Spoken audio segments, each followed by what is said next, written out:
Anyway, so I said no. And then Marta and David, they made it known to me that they had written the role with me in mind. And then they said some really important things to me, which is there's no star of this show. Mm-hmm.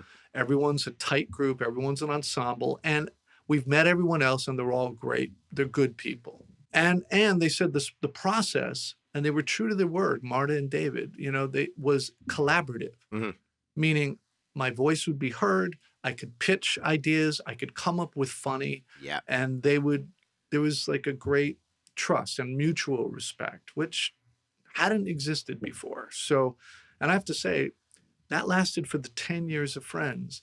The entire cast and the writers, especially Marta and David, like it was one of the most unique atmospheres outside of my own theater company in Chicago that I'd ever experienced and probably ever will in terms of that level of collaboration. Well, I was going to ask you the kind of, not the secret of his success, but I guess the secret of his lasting appeal. But you've kind of answered the question, because I guess in many ways, if you're filming it in front of a live studio audience, you are kind of filming theater, right? Yeah. Look, it's like doing, and you've probably heard this from other actors, but it's like doing a one-act play every week. Uh-huh. And you start rehearsal on a Monday with a table read, and then you go to work. You just go rehearse it, get it up on its feet. At the end of the day, the writers come and watch a run through. Mm-hmm.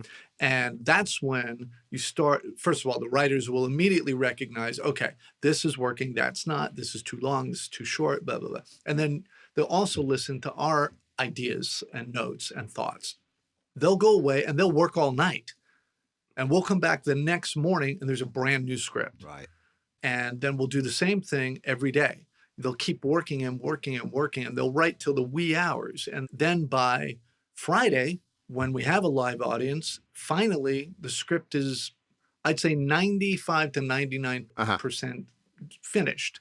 But the audience is the other component. Right. And you don't know until you're doing it and you're doing this scene, if suddenly you were always counting on a laugh there. We all thought it was funny. And then suddenly there was just crickets in the audience and you're like, oh shit.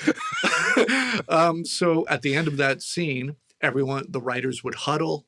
If the actors had some kind of pitch or solution for a different joke or whatever.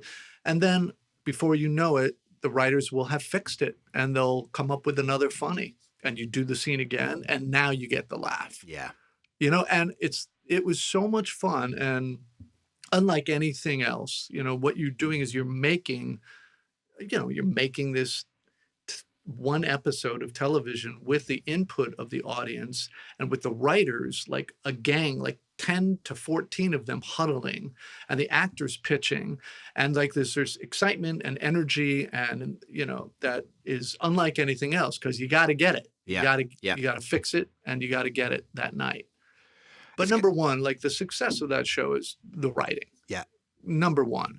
Number two is the casting. I think the chemistry that the six of us kind of had was just a freak of nature. I was just, you don't get that lucky. Usually you'll have that kind of chemistry with maybe one or two people in a big cast. But the six of us, you could go to any two actors, and for some reason it just worked. And that's like really, it's really unique.